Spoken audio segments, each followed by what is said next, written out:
Teisha Bader with the JBS News Update for Friday, August the 14th, 2015. Israeli security forces were on high alert today as the condition of a hunger-striking Palestinian security prisoner worsened. Mohammed Alan has been in jail since last November on suspicion of terror activities and membership in the Islamic Jihad terror group. He lost consciousness and had to be resuscitated this morning at Barzilai Medical Center in Ashkelon after being on a hunger strike for 59 days. The Knesset last month passed a law allowing the force-feeding of hunger-striking prisoners, but doctors have refused to do so, saying such a practice goes against medical ethics. Israeli authorities in the prison system and in Jerusalem in particular are bracing for riots as threats were made today in the event that Alan dies, including from the military wing of Islamic Jihad, the Al-Quds brigades, who said they would, quote, respond with force. Likud member and Minister of Science, Technology and Space in Israel, Dani Danon, will be Israel's new ambassador to the United Nations. Israeli Prime Minister Benjamin Netanyahu announced the appointment today.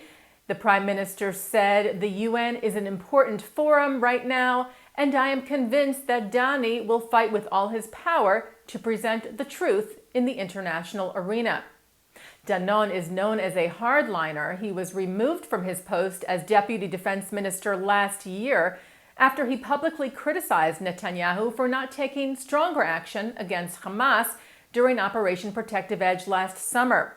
Danon will replace current Ambassador to the United Nations, Ron Prasor. After expressing reservations about the Iran deal last month, the Anti-Defamation League yesterday came out against the deal, urging Congress to vote no. ADL National Chair Barry Curtis Lusher and National Director Jonathan Greenblatt released a statement yesterday saying that given the outstanding questions and our deep reservations about the agreement, we believe Congress should vote no on the deal. At the same time, they said, we believe there is an opportunity for bipartisan collaboration to forge a new path forward. They said that regardless of the outcome of the congressional vote on the deal, lawmakers on both sides of the aisle should work for, quote, a more robust approach towards Iran, one that includes making sure U.S. policy remains that Iran will never possess the ability to develop a nuclear weapon beyond the recent agreement, and that firm steps are taken to stop Iran's support of violent extremism, anti-Semitism, Holocaust denial, and repression of religious minorities, as well as the LGBT community.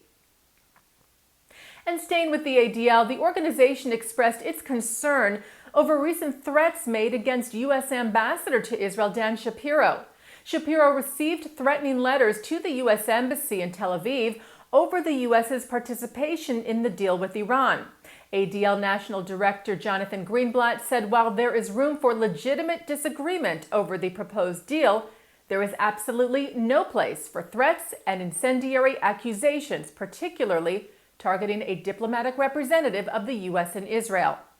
Israeli authorities, in response to the threats against Shapiro, tightened security at the embassy and also at Shapiro's residence.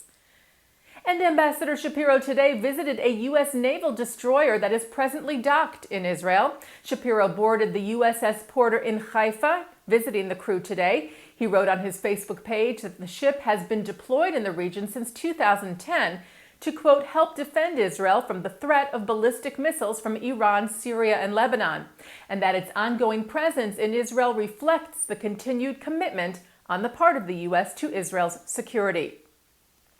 The USS Porter took part in a recent joint exercise conducted together with the Israeli Navy and has been docked in Haifa since then.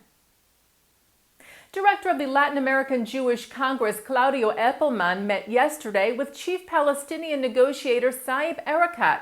The two met in Buenos Aires to discuss the current situation in the Middle East. Eppelman in the meeting urged the Palestinians to pursue talks with Israel that will lead to peace and security for both Israel and the Palestinians. The two also addressed relations between Jewish and Palestinian communities in Latin America, agreeing that cooperation and dialogue must be strengthened in order to improve coexistence there. A neighborhood in San Antonio, Texas, near an Orthodox Jewish synagogue, was the target of an anti-Semitic attack. Approximately 30 cars and buildings on the streets bordering Congregation Rodfei Shalom were spray painted with hateful graffiti, including swastikas and curse words on Wednesday. One car window had also been smashed with a rock. Following the incident, founder and national chairman of Christians United for Israel, Pastor John Hagee, who leads San Antonio's Cornerstone Church, arrived at the scene in a show of solidarity with the Jewish community, the congregation, and its rabbi Aryeh Sheinberg. Hagee said an attack against this synagogue is an attack against Christians everywhere. And looking now at our programming for tonight, Friday, August the 14th, coming up at 6 o'clock, live Shabbat services from New York City's Central Synagogue, followed by highlights from the Sephardic Film Festival. And at 9 tonight, the film Love at Second Sight, followed by Musica at 10:30 with the band Shmemel. And that's the JBS News Update for Friday, August the 14th, 2015. I'm Teisha Bader. Shabbat Shalom.